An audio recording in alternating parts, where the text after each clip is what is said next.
Muy bienvenidos de nuevo a otro programa de estudio de la Biblia. No sé si soy capaz de transmitiros el regalo que Dios hace en mi vida cada día cuando abro su palabra para leerla, pero además cuando la abro para poder estudiar contigo, con todos aquellos que estáis en cualquier parte del mundo. Gracias por estar ahí y empezamos. Empezamos el programa de hoy, el segundo de la carta de Pablo a los colosenses. La Biblia hoy es el título genérico que tenemos para toda la serie. ¿Cuál es el título de hoy concretamente? El título anterior fueron fragmentos espirituales y hoy añadimos a ese título genérico la integridad. Cómo Pablo exhorta, cómo Pablo invita a la integridad del creyente. Fundamentos del desarrollo espiritual. Colosenses 2, del 6 hasta el 19, que seguramente podrás abrir tu Biblia y poder disfrutar de ella. Comenzamos. Comenzamos primeramente recordando algunos detalles que se vuelven cada día más necesarios para nosotros, para poder comprender cuál es la dimensión especial y espiritual que tenemos todos los seres humanos cuando nos acercamos a la palabra de Dios. Recordar simplemente que ya lo afirmábamos en el programa anterior, que el autor, el que escribe, tiene que ver con Pablo y con Timoteo. Por eso le llamamos autor instrumental. Y en segundo lugar, tenemos quiénes son los destinatarios. En primer momento, los que reciben la carta física a los santos y fieles hermanos en el Mesías que están en Colosas. Gracia y paz a vosotros de nuestro Dios y nuestro Padre. Santos y fieles hermanos. Esto de nuevo nos lleva a recordar, y creo que merece la pena volver a situarlo, que la carta no se escribe para fundamentar a una iglesia. Como hemos dicho ya en la serie, todas las iglesias del primer siglo se formaron con la primera gran parte de la Biblia, llamada por los judíos Tanakh, llamada por nosotros Antiguo Testamento, y por la confirmación del testimonio de Jesús. Con lo cual son cartas apologéticas, es decir, son cartas que se escriben para corregir errores más o menos grandes que han ido apareciendo a lo largo del tiempo. ¿Cuál es el problema del cual hablábamos? Que será el trasfondo que va a poner en relación a Pablo y Timoteo con los destinatarios de la carta. Dice, nadie os prive del regalo, del galardón, deleitándose en su humildad y en la adoración de los ángeles. Esos son los dos conceptos, es decir, una falsa humildad y adoración a los ángeles, muy propio de ciertos sectores de la religión de aquella época. Haciendo alarde por cosas que ha visto y vanamente hinchado por su propia mente carnal. Después tendremos la oportunidad, ya que este versículo está dentro de lo que hoy nos corresponde, de matizar esta traducción. Esta traducción es de la Biblia Textual 3, que será utilizada en el programa de hoy, modificada cuando entienda que puede aportar algún detalle más en concreto. Cualquier libro de la Biblia se redacta a modo de conversación, en este caso a modo de carta. Y como cualquier correspondencia, las dos partes saben tanto lo que se va a escribir en la carta como lo que motivó la carta. Es lo que vamos a llamar verdad presente y evangelio eterno. La verdad presente es la ubicación del evangelio eterno diseñado por Dios desde antes de la fundación del mundo en un momento determinado, que no será igual ni tan siquiera a las otras cartas que Pablo escribió.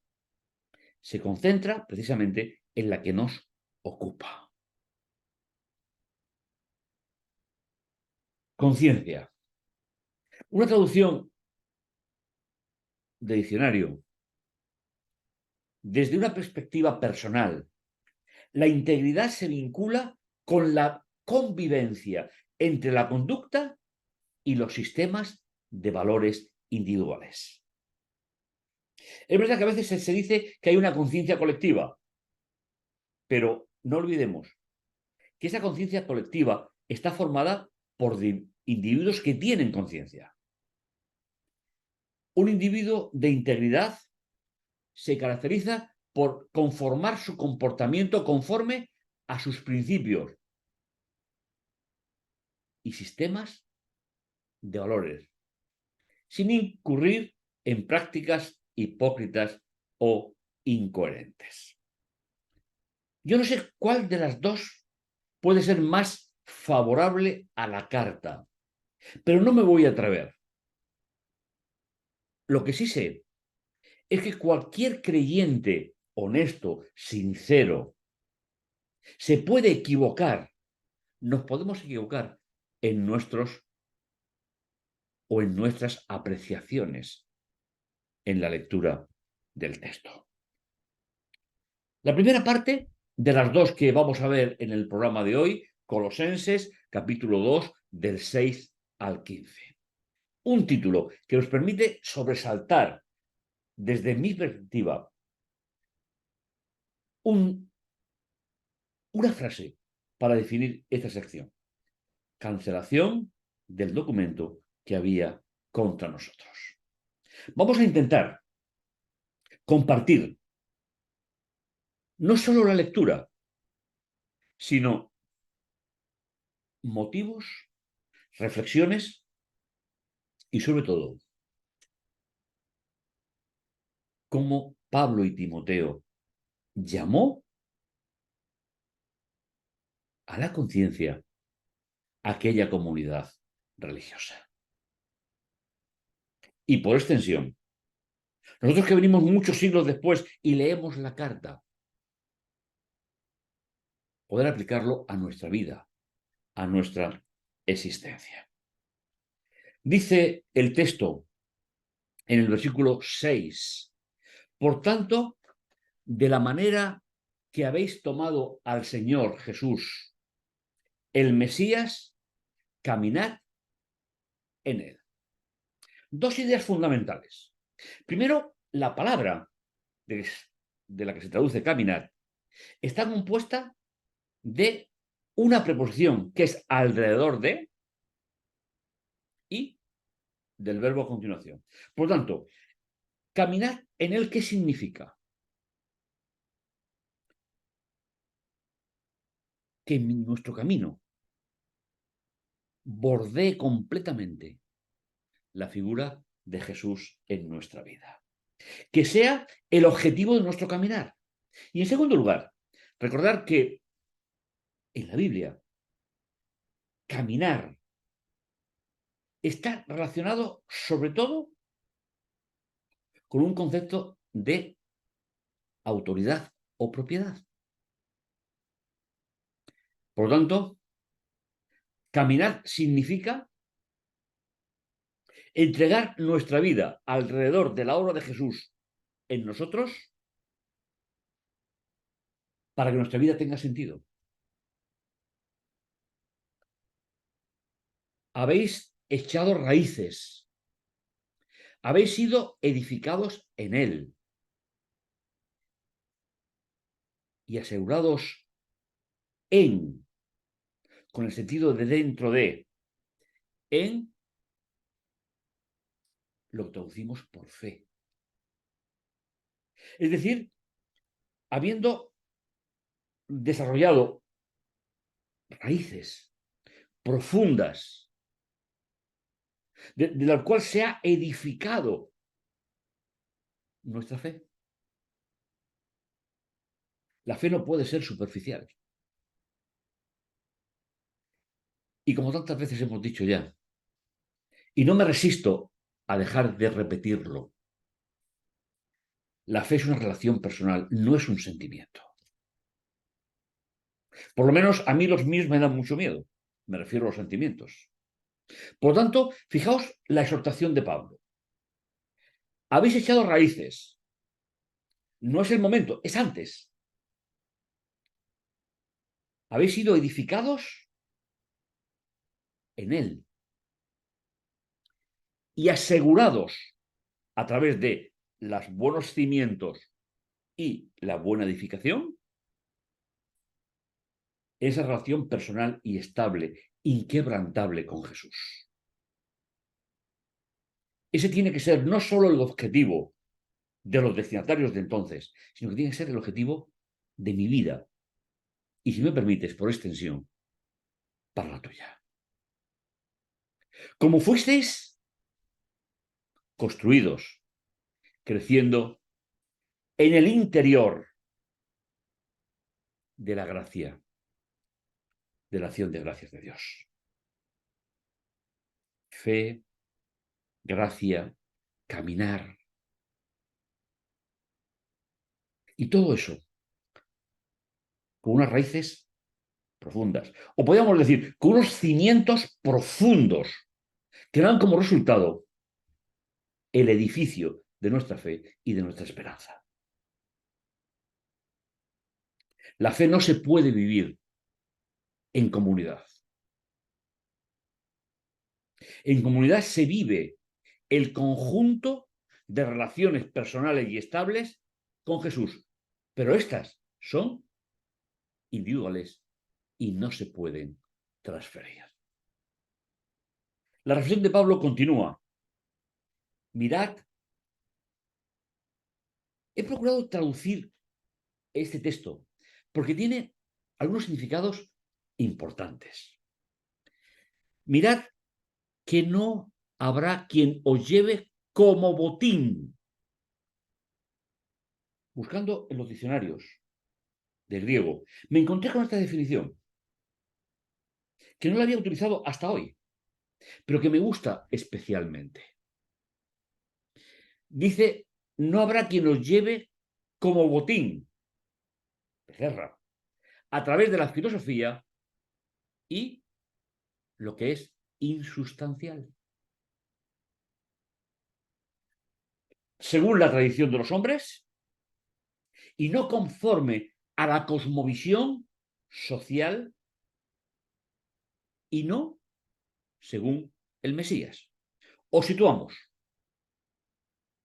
La tradición de los hombres está basada en una cosmovisión social. El creyente tiene que vivir en la cosmovisión de Mesías, en la cosmovisión divina, de la cual visualice y experimente todo el proyecto de Dios para nuestra vida. Simplemente resaltar una definición de filosofía, de la cual me gustaría resaltar que la filosofía se basa en una facultad de la razón y una metodología de la lógica, con el propósito de dar respuesta a los grandes interrogantes existenciales del ser humano. Razón, metodología, análisis lógico y argumentaciones también lógicas. Con esto no quiero decir, o entiendo que Pablo no quiere decir, que hacernos preguntas e indagar en ellas sea incorrecto. Para eso Dios nos dio una capacidad intelectual en nuestro ser completo. Pero si somos el botín de guerra donde la filosofía nos atrapa, ¿dónde queda la revelación? ¿Dónde queda la inspiración? La inspiración está para formar al creyente en lo que no puede explicar con su pensamiento. Hay cosas que para la práctica empírica no se puede encontrar respuesta. El creyente no tiene que ser un ser humano desubicado de su contexto, pero habrá cosas donde el contexto no podrá dar las suficientes razones y recurriremos a la revelación. Dice, porque en él aloja en su humanidad toda la plenitud de la naturaleza divina. Y eso está en contraposición con la filosofía. Es decir, el antecedente es el Mesías, lo tenéis aquí, y no según el Mesías, porque en él aloja en su humanidad toda la plenitud de la naturaleza divina. Es decir, todo el desarrollo de esa naturaleza divina.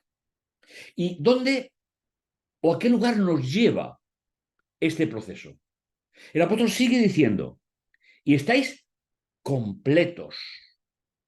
Fijaos, esta palabra y esta vienen de la misma raíz. Es decir, plenitud y estar completos. Solamente en él.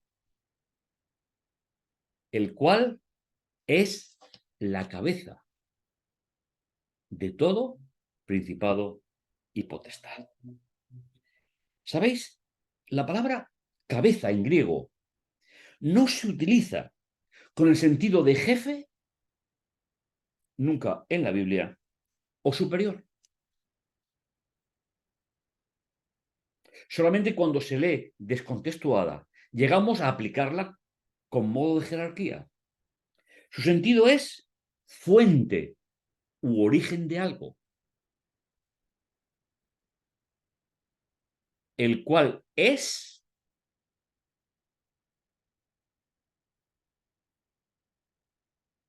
la fuente, el origen, que somete a todo principado y potestad.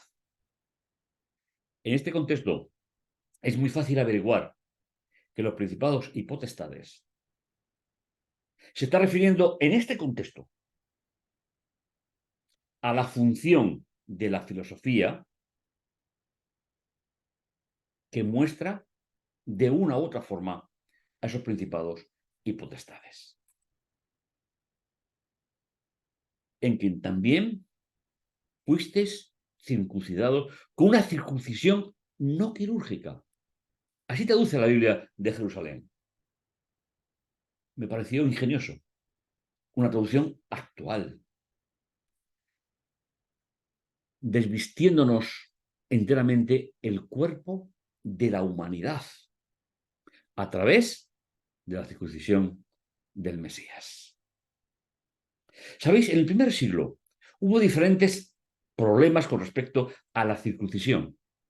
No vamos a entrar en ellos, pero lo cierto es que en aquella comunidad, o bien por influencia judía o por recuerdos anteriores, aquel o aquella que pensara que la circuncisión era el medio de agradar a Dios, no entendió el propósito que Dios la dio desde el principio a Abraham y sus hijos. Fuimos circuncidados en una circuncisión no hecha con bisturí, sino la que Jesús, el Mesías, hace en nuestra vida. Y Pablo en su argumento, que va subiendo de intensidad para llamar la atención de aquellos que estaban escuchando la carta, sepultados juntamente con él. Es decir, ¿cuál es la circuncisión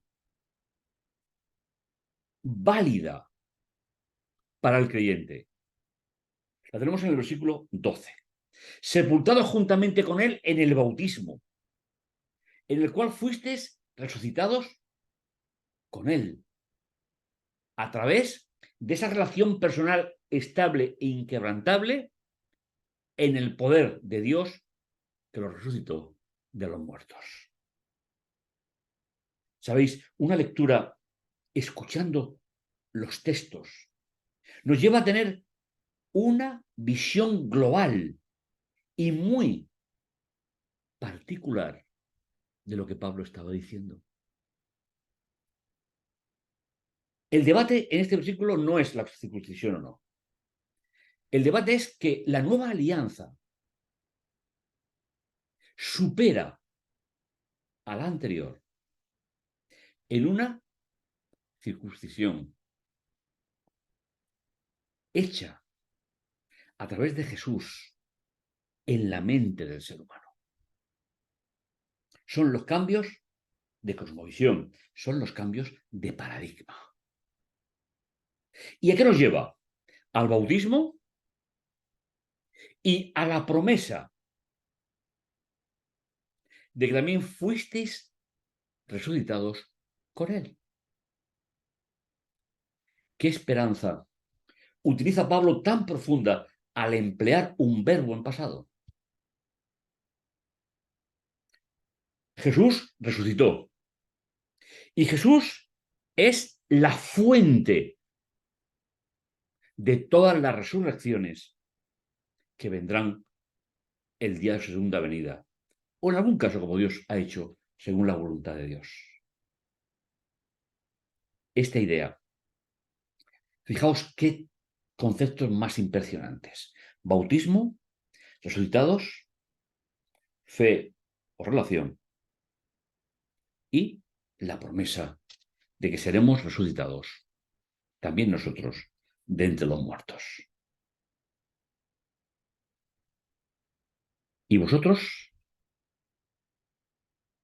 Y este versículo me llama la atención. Y vosotros estando muertos en los delitos y en la incircuncisión de vuestra humanidad. Habla del periodo en el cual aún no habían aceptado el llamado de Dios para su vida. Y vivían en una religión que no tenía todos los conceptos mesiánicos, cristológicos desarrollados. Tal vez como esperanza o expectativa sí, pero no lo viendo en la figura de Jesús. Antes de aceptar a Jesús, los efesios y tú y yo vivíamos simplemente en nuestros delitos, porque sin Jesús no hay perdón de pecado, y nuestra vida era vivir en ese pecado. Y para otros que creían que la circuncisión era imprescindible y que sustituía al Mesías, le pasa exactamente lo mismo. Pero cuando recibimos esa circuncisión del bautismo, esa circuncisión espiritual, y la asimilamos como un concepto espiritual que nos lleva a esa relación personal y estable con Jesús, tenemos dos grandes expectativas escatológicas para el tiempo del fin. Vida junto a Él y el perdón definitivo de los delitos, pecados o transgresiones. Me parece que es una perspectiva que necesitamos razonar en nuestra vida. El pecado nos acompaña por naturaleza y no siempre porque queremos, pero el perdón que pedimos diariamente a Dios tiene valor definitivo porque es algo consciente. El pecado no siempre es consciente, pero el perdón siempre es consciente. Y el reconocimiento de la verdad necesidad del ser humano, que la filosofía no puede explicar. El versículo 14. Me gustaría pararme un poquito con vosotros, simplemente por algunas traducciones que solemos manejar diariamente y que nos lleva a un concepto equivocado. Porque está hablando de la muerte de Jesús y, por tanto, de la resurrección. Fijaos, dice una traducción. Si la comparáis con la vuestra, veréis que hay una frase, sobre todo que la Reina Valera dice, que no está en el texto original. Borrado el documento escrito a mano que había contra nosotros, que nos era contraria, quitándolo de en medio y clavándola en la cruz.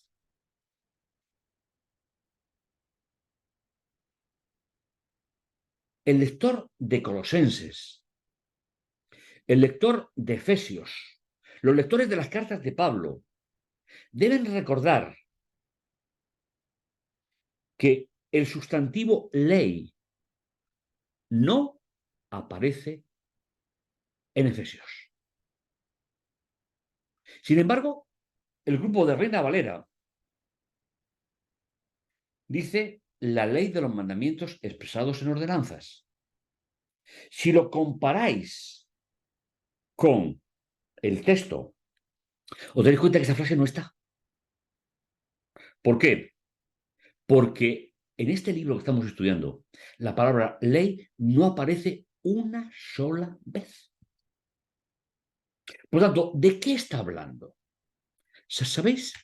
Está hablando de algo que el ser humano no puede hacer por sí mismo. El término que tenéis ahí, geirografón, se le daba al documento en el cual se escribía el indulto de una persona.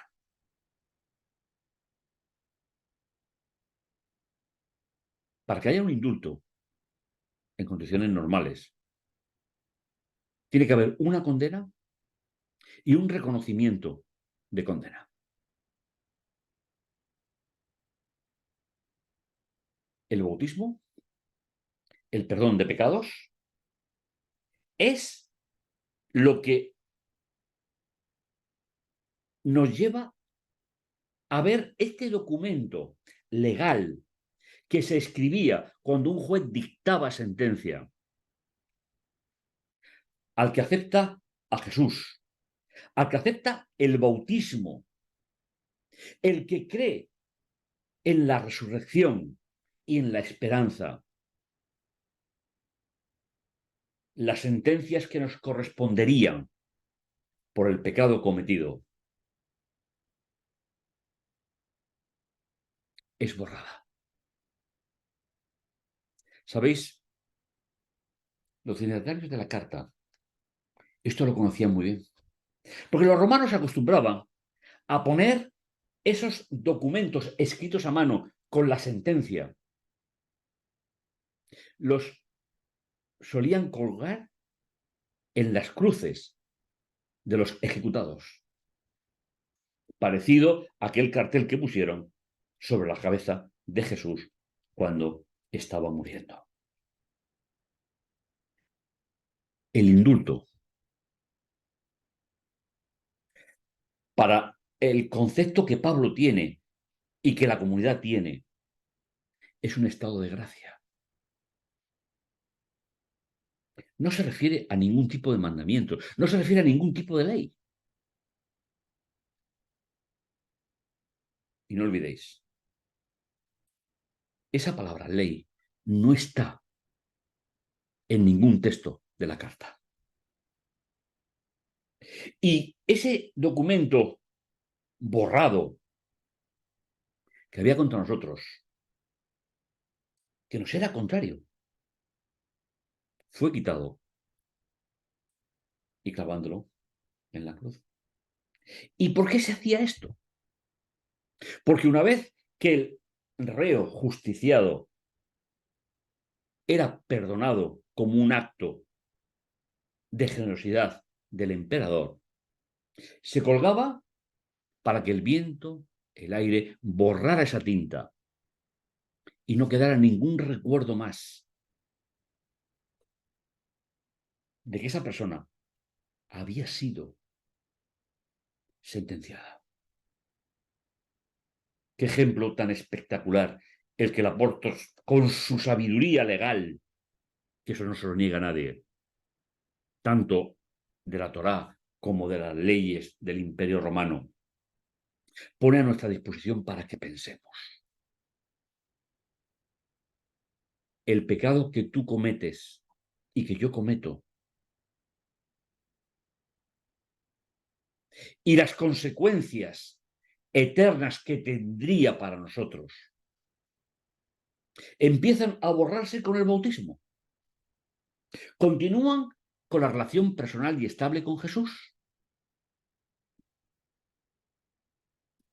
Y sobre el travesaño vertical del tormento contra Jesús, el apóstol Pablo dice, en una metáfora, en una parábola, que el viento borrará, la lluvia borrará, y nadie más se acordará de nuestra transgresión. Y si volvemos a pecar, volvemos a empezar.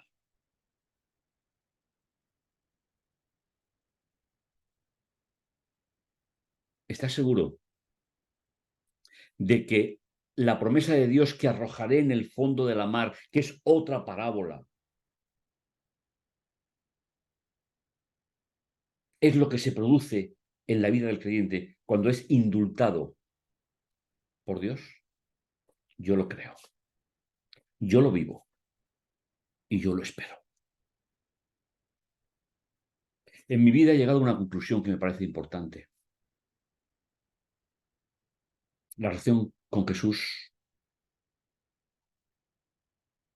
no es una forma de pensar, es una forma de ser, donde toda nuestra existencia, tal y como la mostramos desde el punto de vista físico, la mostramos desde el punto de vista intelectual y espiritual, ha asumido el regalo de la gracia de Dios.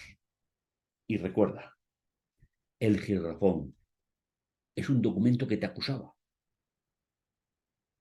Pero ya, si pides perdón, si pedimos perdón, aquí hasta Jesús venga, nada quedará rastro de los pecados que ha habido en nuestra vida.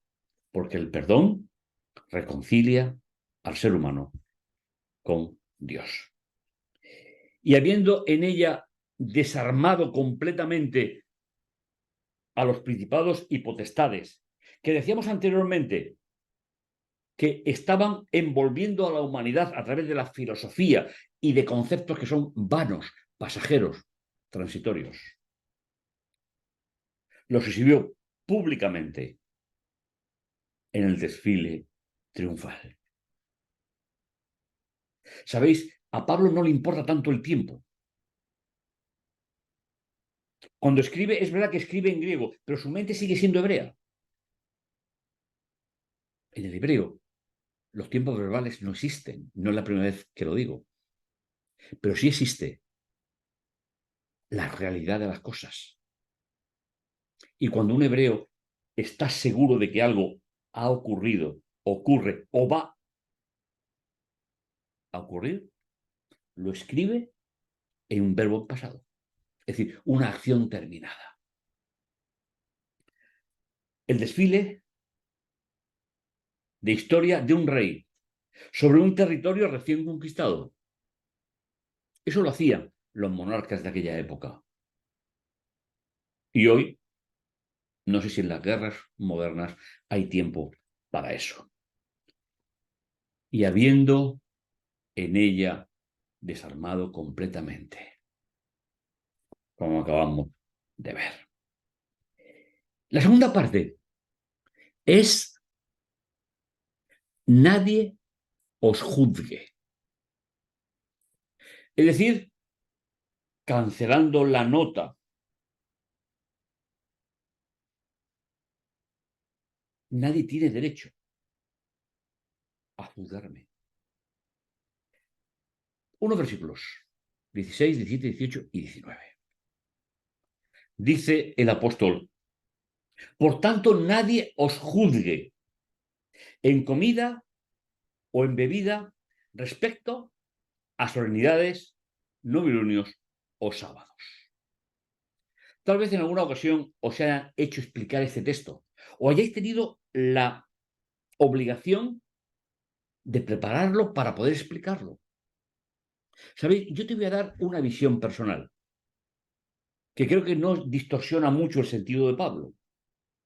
Mirad, si cogemos el texto de Éxodo, capítulo 31, 12 y 13, que es la Biblia de Pablo, ya lo hemos dicho anteriormente, dice, el Señor habló a Moisés y tú habla a los hijos de Israel, diciendo, de cierto guardaréis mis sábados, porque es señal entre yo y vosotros por vuestras generaciones, para que sepáis que yo soy Yahvé, que os santifica.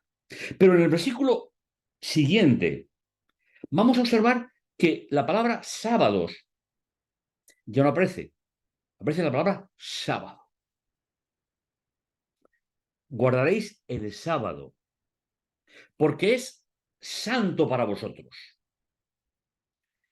El que lo profane ciertamente morirá, porque todo el que haga en él obra alguna, esa persona será cortada de entre medio del pueblo.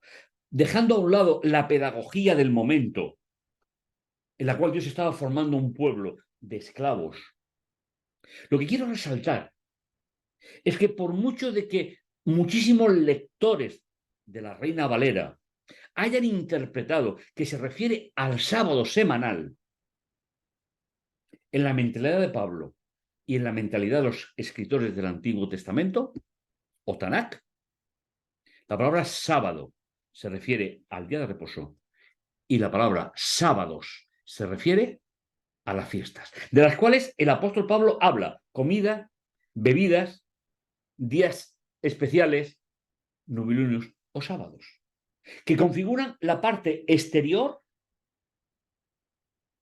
de las fiestas de la primera alianza. Medita en este texto, disfrútalo y prepara en tu corazón un entendimiento para cuando el Señor ponga en tu camino a alguien para explicárselo. La Biblia nunca hablará de sábados en plural para el día de reposo. Siempre habla en singular. Medita en esto y posiblemente tengas una experiencia personal maravillosa como yo la tengo en mi vida. Todo lo cual, es decir, comidas, bebidas, solemnidades o los días de reposo de las grandes fiestas de Israel son la sombra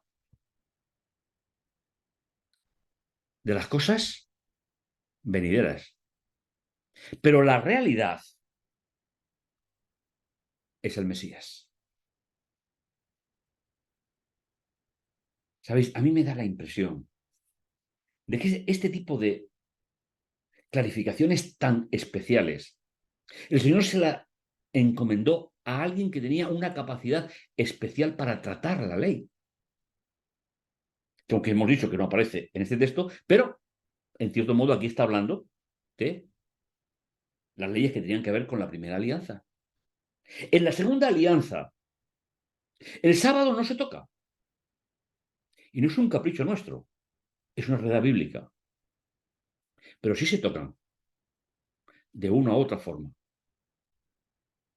Lo que simbolizaba o representaba, a modo de sombra, la realidad del Mesías.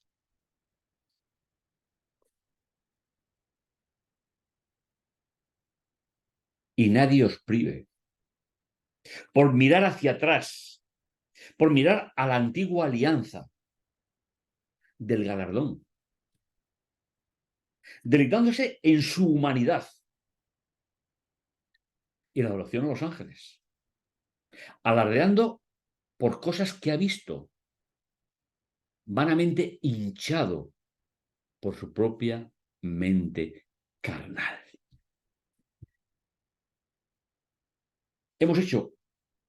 He preparado una traducción más literal que la que empleábamos al principio. Deleitarte en tu humanidad. Y en la adoración, que era uno de los problemas particulares, en seres creados. Es simplemente seguir gobernado por la filosofía.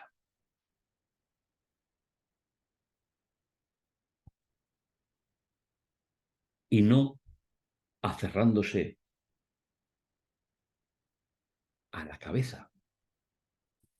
Es decir, y no aferrándose a lo que hemos llamado la fuente o el origen de las cosas, la cual todo el cuerpo, sustentado y unido por su estructura ósea y muscular, crece con el crecimiento de Dios. Me ha vuelto a impresionar el tema al volver a prepararlo para estar con vosotros. He vuelto a recordar y a aprender el mensaje de Dios para mi vida. Yo solamente quiero terminar con un deseo. El deseo es que el texto que hemos leído hoy, la sección que hemos leído hoy, sea una realidad en tu vida cada día. Y que juntos hagamos el propósito de que esa realidad se cumpla hasta que Jesús vuelva. Creo que la Biblia habla por sí sola. Y lo que tuvo que servir para recuperar aquella sociedad religiosa, lo tiene que hacer también para mi vida y para la tuya. No cambies nada por nada que no sea Jesús, el Mesías, el Redentor. Deseo en oración particular para ti y para mí. Deseo que el Señor sea el centro de nuestra vida. Y si Él lo permite, seguiremos analizando más textos de esta preciosa carta a los Efesios. Que el Señor te bendiga, que el Señor te guarde. Nos vemos en el siguiente programa de la Biblia hoy. Hasta entonces.